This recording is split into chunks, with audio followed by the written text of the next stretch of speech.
Chapter 4. How to Train Your Dragon.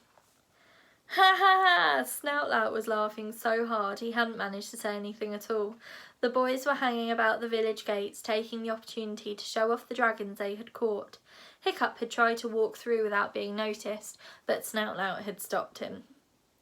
"Let's see what pathetic creature Hiccup has got," said Snoutlout, and took off the lid. "Oh, this is brilliant, look at it," said Snoutlout, when he finally got his breath back from laughing. "What is it, Hiccup? An ickle brown bunny rabbit with wings? A flower fairy? A fluffy flying frog? Gather round, everybody, and see the magnificent animal that our future leader has caught himself." "Oh, Hiccup, you are useless," crowed Speedy Fist. "You're the son of a chief, and for Thor's sake, why didn't you get one of those new monstrous nightmares with the 6-foot wingspan and the extra extendable claws? They're really mean killers, they are." "I have one," grinned Snoutlout, gesturing to the terrifying-looking flame-red animal fast asleep in his basket. "I think I shall call her Fireworm. What are you going to call yours, Hiccup? Sweetums? Sugarlips? Babyface?" Hiccup's dragon took this particular moment to give a huge yawn, opening his tiny mouth wide to reveal a flickering forked tongue and very pink gums, and absolutely no teeth at all. Snoutlout laughed so hard, Dog's Breath had to hold him upright. "Toothless!" cried Snoutlout. "Hiccup has found himself the only toothless dragon in the uncivilized world. This is too good. Hiccup the useless and his dragon toothless." Fishlegs leapt to Hiccup's defence. "Well, you are not allowed that monstrous nightmare that you've got there, snot-faced Snoutlout. Only the son of a chief is allowed a monstrous nightmare. That fireworm dragon is Hiccup's by right." Snoutlout's eyes narrowed. He grabbed Fishleg's arm and twisted it viciously behind his back. "Nobody's listening to you, you plankton-hearted Fishleg disaster area," sneered Snoutlout. "Thanks to you and your snivelling, sneezing disability, that whole military operation was nearly a total disaster. When I'm chief of this tribe, the first thing I'm going to do is boot out anybody with a pathetic allergy like yours straight into exile. You're not fit to be a hooligan." Fishlegs went very white in the face, but he still managed to gasp out, "But you are not going to be chief of this tribe. Hiccup is going to be chief of this tribe." Snoutlout dropped Fishleg's arm and advanced menacingly on Hiccup. "Oh, he is he?" jeered Snoutlout. "So I'm not allowed that monstrous nightmare, am I? Our future leader is keeping very quiet about it, isn't he? Come on, Hiccup. I'm stealing your inheritance. What are you going to do about it then, eh?" The boys all looked solemn. Snoutlout really had broken an ancient Viking rule. "Hiccup should challenge you for the dragon," said Fishlegs slowly, and everybody swivelled round to look expectantly at Hiccup. "Oh, brilliant," muttered Hiccup under his breath. "Thank you, Fishlegs, my day just gets better and better." Snoutlout was a great brute of a boy who didn't really need Dog's Breath's help when it came to bashing people up.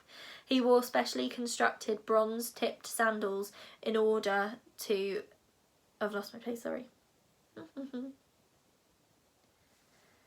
In order to cause maximum damage when kicking people.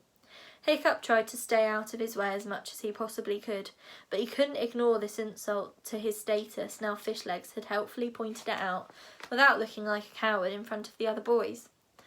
And if you became known as a coward in the hooligan tribe, you might as well go the whole hog and wear a pale pink jerkin, take up playing the harp, and change your name to Ermintrude. "I challenge you, snot-faced Snoutlout, for the dragon Fireworm, who is mine by right," said Hiccup, trying to hide his reluctance by speaking as loudly and formally as he could. "I accept your challenge," said Snoutlout, super fast, grinning all over his horrid smug face.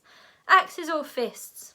"Fists," said Hiccup, because axes were a really bad idea. "I shall look forward to showing you how a real future hero fights," said Snoutlout, and then he remembered something.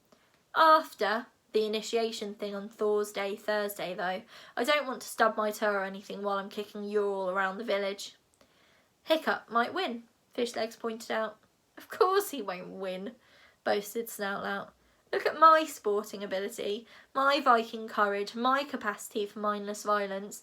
I shall win just as surely as I shall be chief of this tribe one day. I mean, look at my dragon, and then look at his dragon." He pointed mockingly at Toothless. "The gods have spoken. It's only a matter of time." "In the meantime," Snoutlout carried on, "I shall live in fear of being gummed to death by Hiccup's terrifying toothless terrapin." And Snotlout sauntered off in a lordly fashion, giving Hiccup a nasty kick on the shins as he did so. "Sorry about the challenge," Fishlegs apologised after they had left the baskets with the dragon in them under their beds at their homes. "Oh, don't worry about it," said Hiccup. "Somebody would have got me to do it anyway. You know how they all love a fight." Fishlegs and Hiccup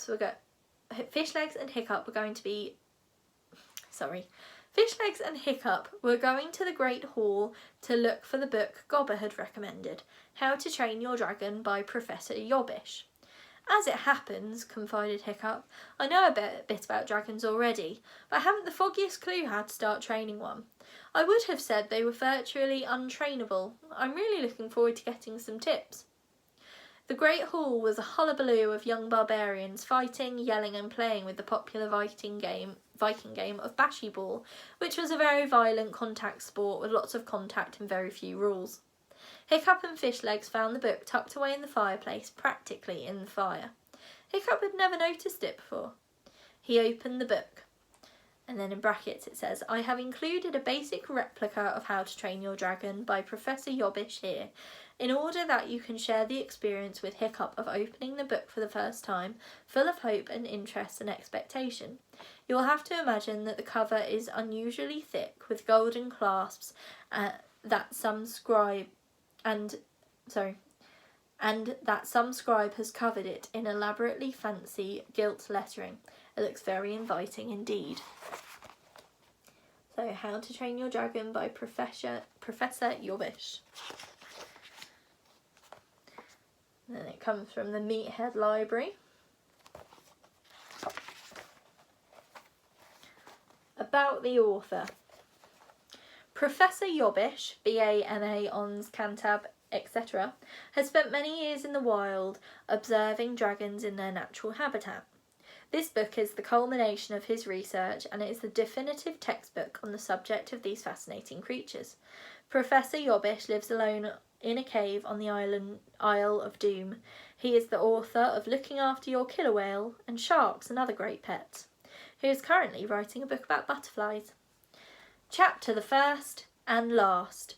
The golden rule of dragon training is to yell at it. The louder, the better. The end. "That's it?" said Hiccup furiously, turning the book upside down and shaking it, trying to see whether there was anything other than the single page of paper inside it. Hiccup put the book down, his face unusually grim. "Okay, Fishlegs," he said. "Unless you're any better at yelling than I am, we're on our own. We're going to have to work out our own method of dragon training."